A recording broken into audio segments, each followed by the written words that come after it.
दोपहर 12 बजे के वक्त का बाद का वक्त है। यीशु मसीह को सलीब पर लटके हुए काफ़ी वक्त हो चुका है।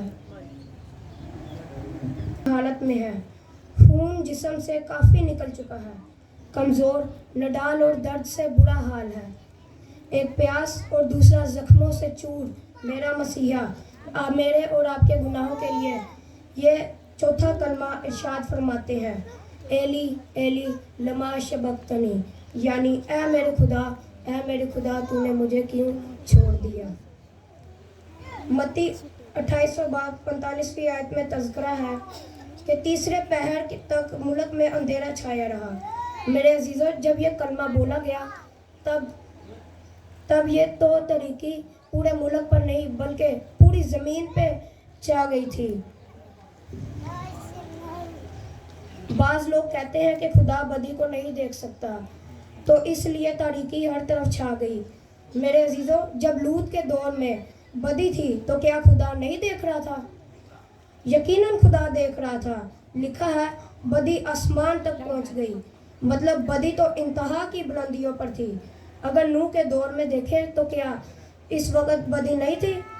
तो क्या खुदा उस वक्त नहीं देख रहा था?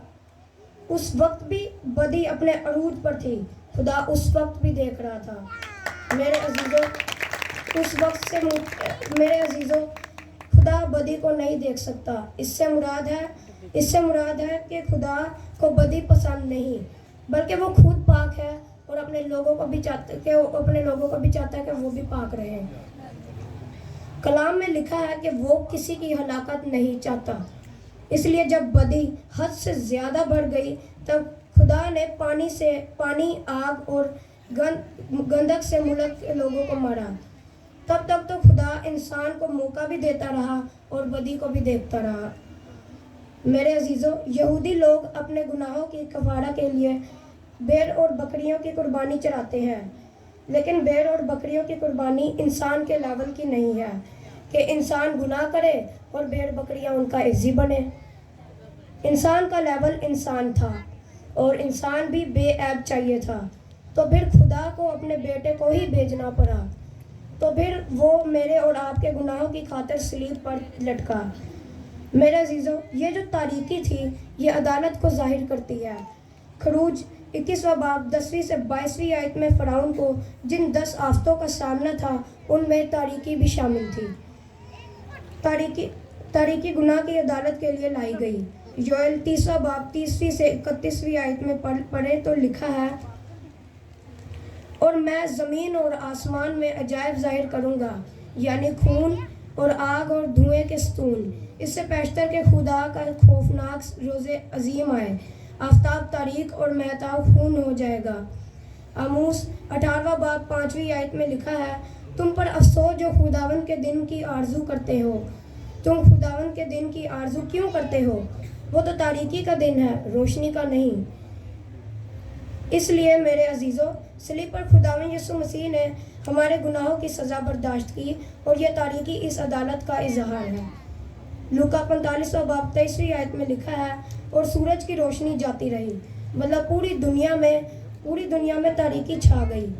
ज़बूर 22वां बाब पहली आयत के ये अल्फाज जो खुदावन यीशु मसीह ने दोहराए, पहले कलमा में ए बाप, चौथे कलमा में ए मेरे खुदा और 7वें में फिर ए बाप। ऐसा क्यों?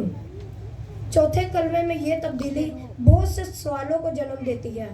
मसलन, क्या अब खुदा बाप नहीं रहा?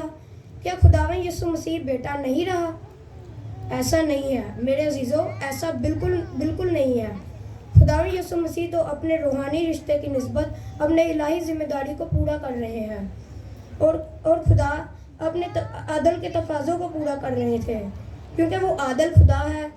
खुदा सादिक मुनसिफ है, इस रिश्ते से तो इनकार मुमकिन ही नहीं। उस वक़्त खुद बाप बतौर मुनसिफ है, बेटा बतौर कफारा और माहौल अदालत का है।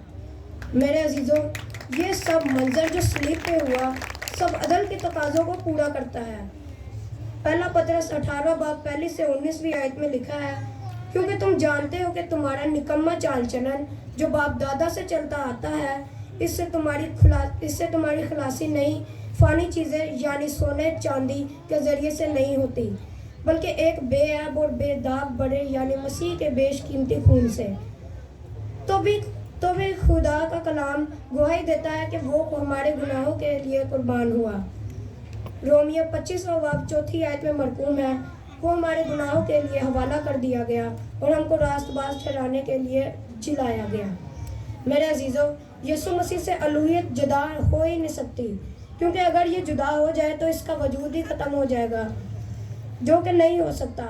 وہ اپنے الہی اختیار کو جتنا ہی محدود کر لے، لیکن وہ خدا ہے۔ فلپیوں 6 باب 28 آیت اس لیے میں لکھا ہے، اس نے اگرچہ خدا کی صورت پر تھا، خدا کے برابر ہونے کو قبضہ میں رکھنے کی چیز نہ سمجھا، بلکہ اپنے آپ کو خالی کر دیا اور خادم کی صورت اختیار کر کی اور انسان کے مشابہ ہو گیا۔ انسانی شکل میں ظاہر ہو کر اپنے آپ کو پست کر دیا اور یہاں تک فرما بردار رہا کہ موت، بلکہ صلیبی موت بھی گوارا کی۔ آپ لوگ دیکھ سکتے ہیں اس قدر اپنے آپ کو خالی کر لینے کے باوجود وہ خدا ہی ہے جو اپنی ذمہ داری پوری کر رہا ہے۔ بطور کامل انسان وہ اپنا کفارہ دے رہا ہے، عدل کے تقاضوں کو پورا کرنے کے لیے وہ چھوڑا بھی گیا، یہ جدائی بھی برداشت کی، محض اس لیے کہ نجات کا کام پورا ہو۔ میرے عزیزوں، صلیب پر یسوع مسیح کے یہ الفاظ صلیب کے پاس کھڑے لوگوں میں ملا جلا سا رد عمل ظاہر کرتے تھے۔ کچھ لوگ کہتے ہیں کہ یہ ایلیا کو پکار رہا تھا، دیکھتے ہیں کہ ایلیا اس کو بچانے آتا ہے کہ نہیں۔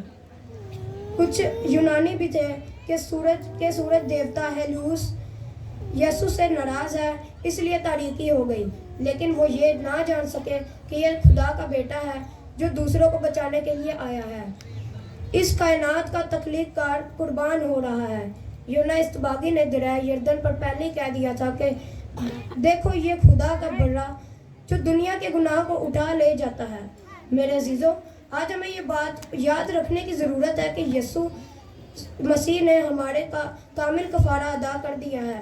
اس نے ہماری بدکرداریوں اپنے اوپر لے لی اور ہمارے غموں کو برداشت کیا۔ لیکن یسوع مسیح آج مجھ سے اور آپ سے مخاطب ہو کر یہ سوال کرتا ہے کہ میں نے تمہارے لیے جان دی ہے اور دیکھتے ہیں تم میرے لیے کیا کرتے ہو۔ آج صلیبی دکھوں کی یاد کرتے ہوئے ہمیں اس سوال پہ غور کرنے کی ضرورت ہے۔ خدا آپ کو برکت دے، آمین۔